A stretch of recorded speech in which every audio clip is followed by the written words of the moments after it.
Alright, with a quick Google search of HackTV, hopefully this will be one of your links here, and we'll go ahead and show today how you can use this HackTV GUI to create NTSC TV signals right here on Moonshine Radio. Stay tuned. Alright, once you click Stevie Bob's GitHub page here, go to the releases and just download the latest jar file here. So we simply just click that and it will download to our downloads folder. Alright, now that we got that, what do we do now? Well, on the main page of his website, GitHub here, thankfully has this getting started guide, so let's click that.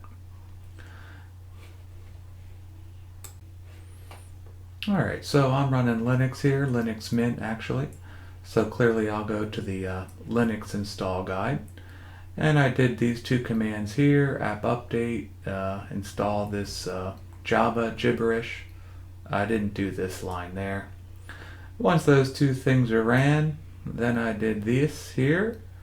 I guess that installed the actual HackTV software. Once those steps have been done, then you can open up a terminal and type this command down here. You have to open the terminal in the directory where that jar file is located for it to run, and then the HackTV will launch. Alright, so in the downloads folder you see the jar file and the Moonshine MP4 video file that we want to make a TV signal for. So to get a terminal open, in my case I can just right click and say open in terminal. And now we have a nice terminal block that's ready for us to type. Alright, we type the command just like it said in GitHub. Once that, we just click enter, and it takes a little bit, and then the HackTV GUI will open up. Nice. Alright, so here is the HackTV GUI. You can do a test card, that's kind of boring. We actually want to do a video file, so we'll go to Browse, and we will select our Moonshine TV. So that now has that selected. Then we go to mode, and we want this to be NTSC. We don't need stereo. Audio enabled. We will select the vestigial sideband AM filter, very important.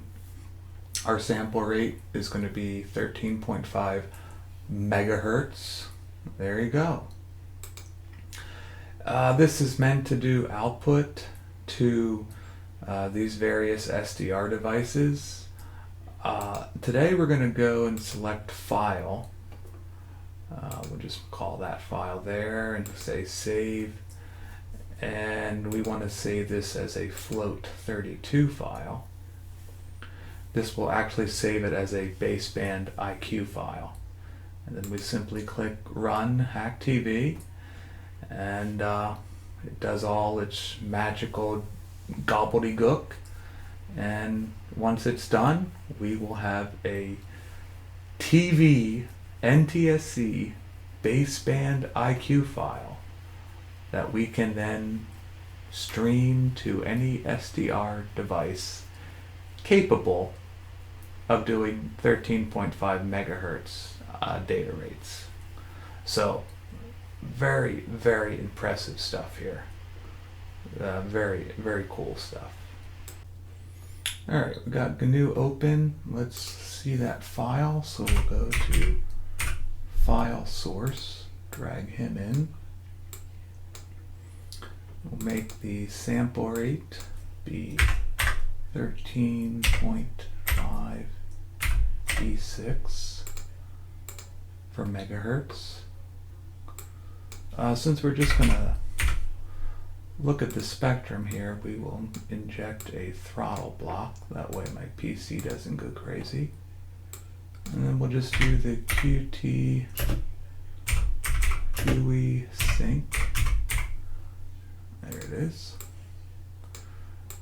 This will let us kind of just look at the file. Alright, and now we will run the file. Alright, now we will open to where we put our stuff. There it is. Just a float 32 IQ file. And now we'll run it. And there you go. So the way this works, as far as I can tell, it looks like the file is centered at the video carrier frequency. So now we're ready to send this to an SDR device, and this is the TV signal. This is the video carrier, that's the color carrier, and this is the FM audio carrier. Pretty cool. Alright, so once you get the IQ file loaded into GNU, this would be how you could actually send it to a SDR transmitter. In my case, I'm using the Blade RF. So one of the things you want to do, we want to come out TV channel 11, and you have to put it at the video carrier frequency. And according to Wikipedia, channel 11's video carrier is at 199.25 megahertz. So that's what we did there. And we got some gains here for the Blade RF. So the output of the Blade RF is probably going to be around 0 or so dBm. So before I plug that into the TV, I will probably put a 40 dB pad or so, just so that the TV doesn't have too strong of a signal. And now we will see the NTS video streaming from an SDR device.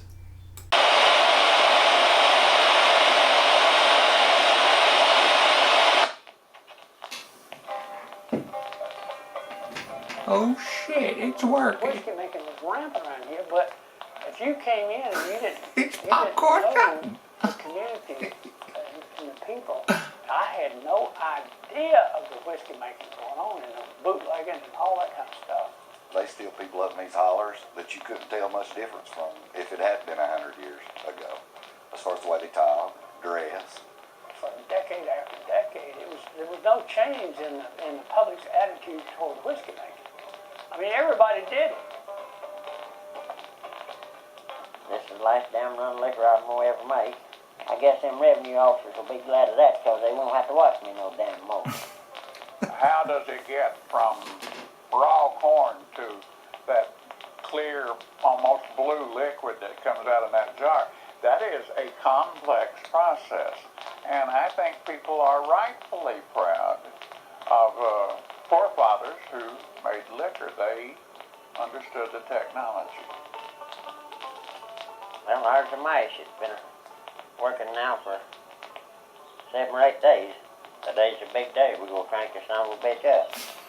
Let me give you a quick little lesson on how to take a picture of a moonshine still being demolished.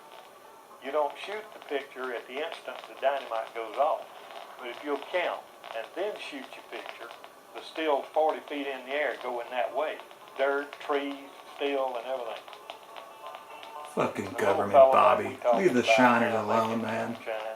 Well, that's all the thing of the past. I'll tell you what. If there's any damn buzzards comes over here today, they better fly high. If they don't, they'll knock the top out of them damn trees and they get a sniff of this. And they better fly high.